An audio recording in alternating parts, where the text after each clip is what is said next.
Hello, snowboarders of the internet. I'm your host, Avran LeFeber, and this is Top 5s, the only weekly Top 5 show in snowboarding. This week's Top 5, the Top 5 signs you're gear complacent. That's right, if you were triggered and personally attacked because I said you were a gear addict in a previous Top 5, then this is the exact opposite. This is for all those people that are still riding ancient ass shit. Why are you riding ancient ass shit? Number 5, and this is the most obvious reason on this list. New gear just isn't as good. That's false. That's false. We live in literally the golden age of snowboard gear. It gets better by the day, pretty much. Every new invention, it becomes just better. I mean, maybe you would like to ride something with 25 millimeters of camber that's directional and has a 2-inch thick core and only 3 stance options. I don't know. Personally, I like having stance options. I like seeing new age materials being used in there. I love the fact that we've got multiple camber profiles for just about every type of riding. Number 4, the repair shop at the base of the mountain has run out of replacement parts for those death traps you call a binding. There is a lifespan on bindings. I don't think you understand this. When the plastic in them turns chalky white, you're probably going to die. But some of you are out there just tempting fate. I know, because I go antiquing on the weekends. Sitting around at the resort and like, dear God, I owned that back in '98, but there you are, fucking riding it. I have no idea how. It's a Burton binding with a ride buckle, a frickin' Forum heel strap. There might be like some kind of flux toe strap in there. You might not even have the right discs in there. Sometimes the high backs are duct taped together. What the hell are you doing? The repair guys are even telling you it's time to buy some new bindings, but nope, you're just gonna keep tempting fate. You're also the guy that'll go out riding when it's negative 50 and then wonder why your bindings explode. Don't be that guy. Don't. No. Number 3. You're the guy that watches this channel and keeps begging for old-ass gear reviews or comparisons to decks that existed before I was fucking born. I'm 38 years old. I don't even understand how you were riding shit back then with rubber fucking straps on it, or why you want me to compare modern age shit to that, dude. That's like a horse and cart with a square wheel being compared to a fucking Ford Fiesta. It's just not gonna happen. Why? Why do you even watch this channel? All you care about is old ass shit. Shouldn't you be on like History of Snowboarding or Vintage Snowboard Bullshit Trader or whatever the fuck it is, or Dig My Quiver? Isn't that like where you people belong? I have no idea why you're fucking here. I seriously don't. Or why you even care about something from 20 years ago being compared to something when they do a re-release. It's not gonna be comparable. It's got modern technology in it. And then you come in the live streams and you want to ask these questions and you get pissy when I'm like, who gives a fuck? Next question. Get your shit together and get some modern gear. It's better. Number 2, you're happy Clicker is back because you ran out of spare parts or you couldn't find any binding replacements and you get to use your old ass boots. You've been trying to figure out what landfill they dumped all those clickers in 1999.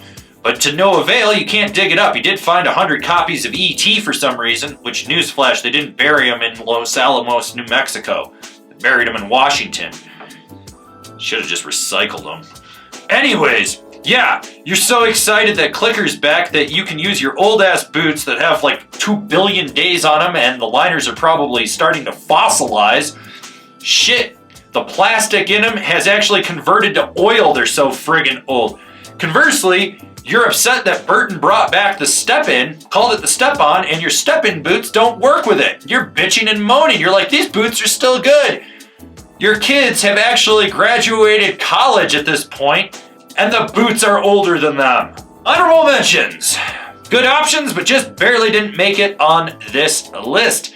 You're the I've bought it, now that's it guy. Yep, that's right. One setup for the rest of your life. You're still rolling in your friggin' 1989 Chevy Cavalier that you got as a high school graduation present. It's not even the RS 2-door. It's the friggin' 4-door. Not even the hatchback. It's the pile of shit. Like the extra pile of shit.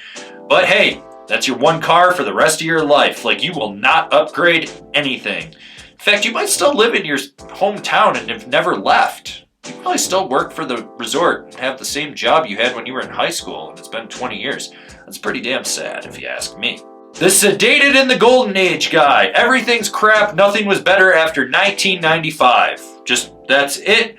Wants to make references to people that retired from snowboarding decades ago. Whose kids have been pro and retired a decade ago. That guy's sad. That guy's just sad.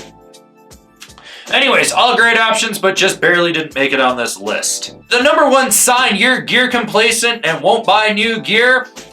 You've built a DIY snowboard press, not to build new boards, but to put your board back together because it delams every time you use it. You literally engineered a garage press so that you can take what's left of your snowboard every time you ride, inject it with more epoxy, clamp it down for a day or two, hope that it holds, go out and ride, and have it blow apart on the third run, but you won't buy a new snowboard because, by God, this is the best snowboard you've ever had, and nothing can compare to it. Newsflash, a new board will ride better.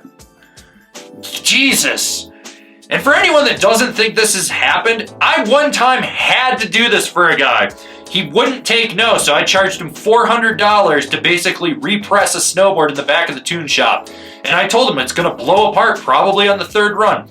It made it to 5, and he came back wanting his money back, and I told him, no, you need to buy a new snowboard. Well, none of them are as good as what I have, and this is the best board ever, and I haven't got my money out of it, even though I bought it 20 years ago, and I've probably ride like 30 days a year. You got your fucking money's worth, dude. It's time to retire that shit.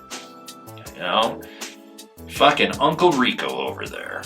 This has been my top 5 signs you are gear complacent and won't buy new gear. Do you agree? Do you disagree?